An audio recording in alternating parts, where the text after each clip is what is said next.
ഒരു വിഷയത്തിലേക്ക് വരാം.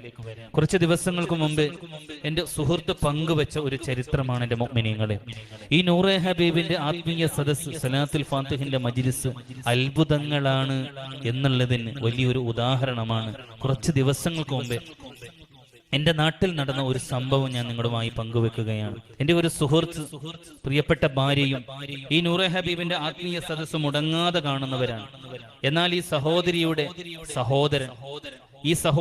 സഹോദരൻ ഈ നൂറെ ഹബീബിന്റെ ആത്മീയ സദസ്സിനെ കുറിച്ച് ഈ സഹോദരിയോട് മോശപ്പെട്ട രൂപത്തിൽ സംസാരിക്കുകയുണ്ടായി. എന്തിനാണ് രാവിലെയും വൈകുന്നേരവും ഒരുപാട് പൈസയൊക്കെ ചെലവാക്കി നെറ്റ് കഴിയാൻ വേണ്ടിയിട്ട് ഈ സദസ്സ് കാണുന്നത്? എന്താണ് ഇതുകൊണ്ട് കിട്ടുന്ന നേട്ടങ്ങൾ എന്നൊക്കെ പറഞ്ഞിട്ട് ഈ സഹോദരിയെ വല്ലാതെ പുച്ഛിച്ചു എന്നാണ് പറയാൻ കഴിഞ്ഞത്. എന്നാൽ എൻ്റെ മുഅ്മിനീങ്ങളെ, അതിനുശേഷം ഈ പറയപ്പെട്ട ഈ വ്യക്തി ഒരു യാത്ര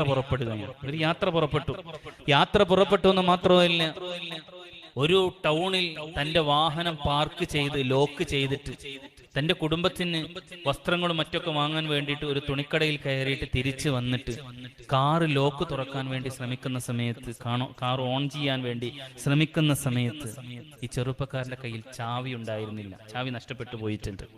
സുബ്ഹാനല്ലാഹ്. മക്കളുണ്ട് കൂട്ടത്തിൽ, ഭാര്യയുണ്ട്, മഴ വരാൻ തുടങ്ങിയിട്ടുണ്ട്. എത്രയും പെട്ടെന്ന് വീട്ടിലേക്ക് എത്തിച്ചേരണമെന്ന ആഗ്രഹത്തോടുകൂടി ഈ ചെറുപ്പക്കാരൻ കാറിന്റെ പരിസരത്തേക്ക് വന്ന സമയത്ത് തന്റെ ചാവി നഷ്ടപ്പെട്ടു പോയിട്ടുണ്ട്. നേരം വെളുക്കുന്ന സമയത്ത് തന്റെ സഹോദരിയോട് പറഞ്ഞിട്ടുണ്ട്, എന്തിനാണ് ഈ നൂറെ ഹബീബിന്റെ സദസ്സ് നീ കാണുന്നത്? ഫോണിലെ നെറ്റൊക്കെ ചെലവഴിച്ച് എന്തിനു വേണ്ടിയിട്ടാണ് ഈ ആത്മീയ സദസ്സ് നീ വീക്ഷിക്കുന്നത് എന്ന് പറഞ്ഞ് കളിയാക്കിയതാണ്. എന്നാൽ എന്റെ മുഅ്മിനെ, 1.5 മണിക്കൂർ ഈ ചെറുപ്പക്കാരൻ ഈ ചാവി അന്വേഷിച്ചുകൊണ്ട് നടക്കുകയാണ്. പക്ഷെ ചാവി കിട്ടിയില്ല. അവസാനം എന്റെ മുഅ്മിനെ തന്റെ സഹോദരിയെ വിളിക്കുകയാണ്. രാവിലെ ആരോടാണോ ഈ നൂറെ ഹബീബിന്റെ സദസ്സിനെ പറ്റി കളിയാക്കിയത്, നൂറെ ഹബീബിന്റെ ആത്മീയത്വങ്ങളെ ആരാണോ കൊച്ചാക്കി കണ്ടത്, ആ സഹോദരിയോട് വിളിച്ചു പറയാണ്, ഞാനിങ്ങനെ ടൗണിൽ വല്ലാത്തൊരു പ്രയാസത്തിലാണ്. തന്റെ ടൗണിൽ വലിയൊരു പ്രയാസത്തിലാണ്. 1.5 മണിക്കൂറായി കാറിന്റെ ചാവി നഷ്ടപ്പെട്ടിട്ട് പല ഭാഗത്തും നോക്കി കിട്ടിയിട്ടില്ല എന്ന് പറഞ്ഞപ്പോ ഈ സഹോദരി പറഞ്ഞു കൊടുത്തൊരു വാക്കുണ്ട്. ആ സഹോദരിയുടെ ഭർത്താവ് എന്നോട് നേരിട്ട് പറഞ്ഞൊരു സംഭവമാണ് എന്റെ മുമ്പിനെ. കുറച്ച് ദിവസങ്ങൾക്ക് മുമ്പ് ഈ സഹോദരിയുടെ ഭർത്താവ് ഈ സഹോദരി പറയാണ്, ആരെയാണ് നീ പുലർച്ചക്ക് കളിയാക്കിയത്? ആരെയാണ് പുലർച്ചക്ക് നീ കൊച്ചാക്കി കണിച്ചത്? അഹ്ലു ബൈത്തി ഖസഫീനത്തു നൂഹ്. അതാണ് ആദരവായ നബി സല്ലല്ലാഹു അലൈഹി വസല്ലമ തങ്ങൾ പറഞ്ഞത്. അൻ ഹസൻ റളിയല്ലാഹു അൻഹു റിപ്പോർട്ട് ചെയ്ത ഒരു ഹദീസിൽ കാണാം, ഖാല റസൂലുള്ളാഹി സല്ലല്ലാഹു അലൈഹി വസല്ലം, ഇന്നൽ മുസ്തഅ്സീന ലിന്നാസ് യുഫ്തർ ലിഅഹദിൻ ഫിൽ ആഖിറ ബാബുൻ ഇലൽ ജന്നതി ഫയുഖാലു ലഹു ഹലുമ്മ ഫയജീബു ബിഖർബിഹി. 1400 വർഷങ്ങൾക്ക് മുമ്പേ അള്ളാന്റെ ഹബീബ് പറയുകയാണ്, ഇന്നൽ മുസ്തഅ്സീന ലിന്നാസ്. ചില ആളുകളുണ്ട് മറ്റുള്ളവരുടെ ന്യൂനത പറയുകയാണ് അവർക്ക് പണി. ആളുകൾ കൂടുന്ന സ്ഥലത്ത് മറ്റുള്ളവരുടെ പോരായ്മ പറയുന്ന ചില ആളുകളുണ്ട്. അവർക്ക് എന്തെന്നറിയോ അവരുടെ അവസ്ഥ? യുഫ്തർ ലിഅഹദിൻ ഫിൽ ആഖിറതി ബാബുൻ ഇലൽ ജന്ന. നാളെ മഹ്ശറ വൻസഭയില് എന്റെ മുഅ്മിനെ, ഒരു ചാൺമുകളിൽ സൂര്യൻ ഇങ്ങനെ കത്തിജ്വലിച്ചിരിക്കുന്ന വേളയില് നമ്മളൊക്കെ ആഗ്രഹിക്കും അർശിന്റെ തണല്,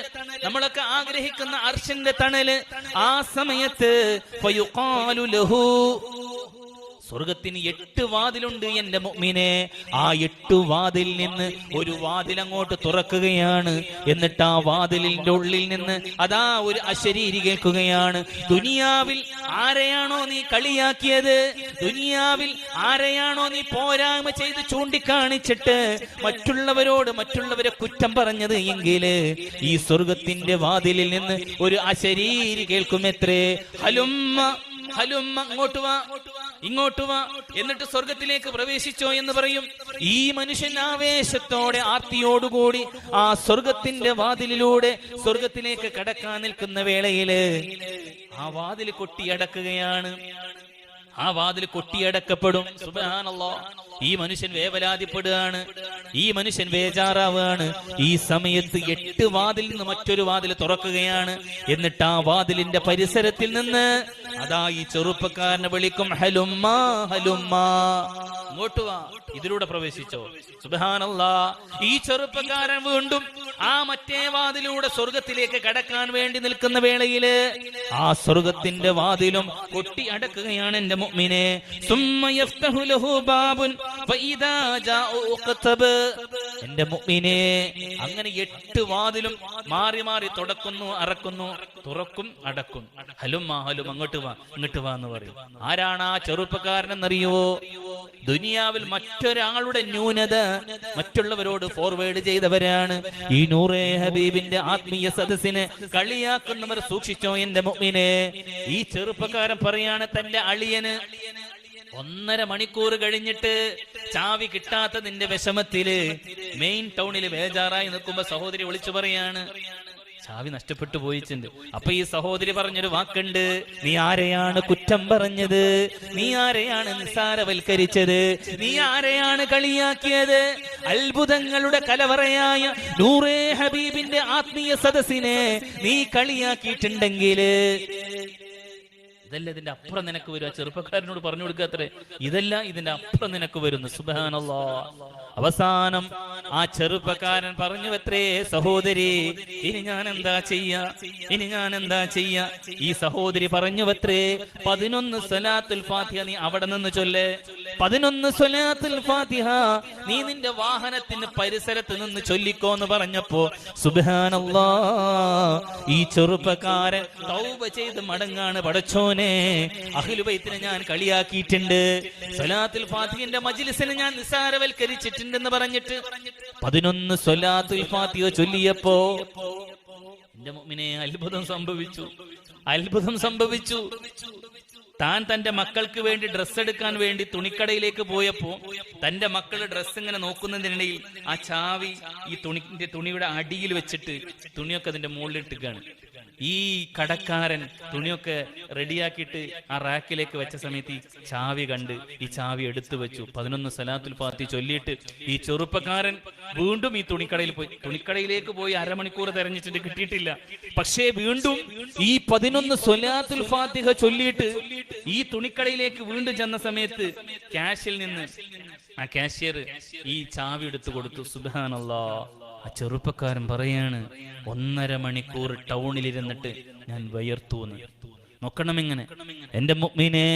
അതാണ് അള്ളാന്റെ ഹബീബ് പറഞ്ഞത്, ഈ ഒരു മനുഷ്യനെ ദുനിയാവിൽ വെച്ചുകൊണ്ടൊരു മനുഷ്യനെ നീ കളിയാക്കിയിട്ടുണ്ടെങ്കിൽ, അതുകൊണ്ടല്ലേ ആയിഷ ബീവി റളിയല്ലാഹു അൻഹാ മദീന പള്ളിയുടെ പരിസരത്തിലൂടെ ഒരു ഉയരം കുറഞ്ഞ ചെറുപ്പക്കാരൻ നടന്നു പോകുമ്പോ ആയിഷ ബീവി പറഞ്ഞു അത്രേ, നബിയേ നബിയേ, ആ പോകുന്ന മനുഷ്യൻ കണ്ടോ, ഉയരം കുറഞ്ഞ ആളാ, ഉയരം കുറഞ്ഞ ആളാണെന്ന് പറഞ്ഞ സമയത്ത് അള്ളാന്റെ റസൂല് പറയുന്നു, ആയിഷ, ആ ചെറുപ്പക്കാരനെ പടച്ചവൻ അള്ളയാണ്, എന്നെയും നിന്നെയും പടച്ചവൻ അള്ളയാണ്.